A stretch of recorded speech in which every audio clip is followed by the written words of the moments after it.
Le regard noir, la chevelure de génie, la robe d'ébène, voici Mister Mérins. La coquin dans l'écharpe, c'est un champion, un amour. Don Juan d'Olme, donc c'est un étalon qui a aujourd'hui 20 ans, 19 ans et demi, 20 ans bientôt. C'est un des tout meilleurs de la race puisqu'elle a obtenu à plusieurs reprises le prix de champion senior et de champion suprême en l'an 2001. Don Juan est la grande fierté de la famille Rivière. Depuis des générations, éleveur de chevaux de Mérins, de robustes pur-sang ariégeois qui travaillent comme des œuvres d'art. Il faut être un petit peu artiste, un petit peu créateur, parce qu'on se projette toujours en essayant de voir ce qui va naître la prochaine fois. Pour remonter aux origines du Mérins, il faut prendre de la hauteur.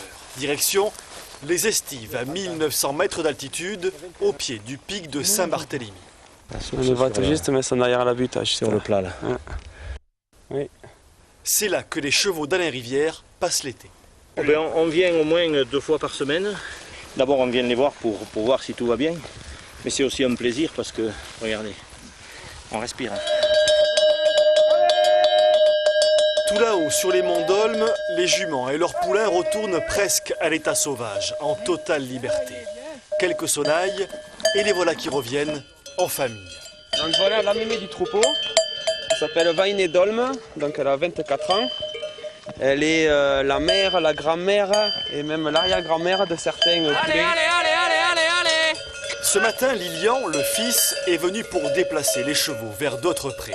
Accru, il guide le troupeau. Sensation de liberté de chevaucher un animal taillé pour la montagne. Le Mérins, il est né en estive. Il a des pieds adaptés à l'estive, donc avec une corne solide.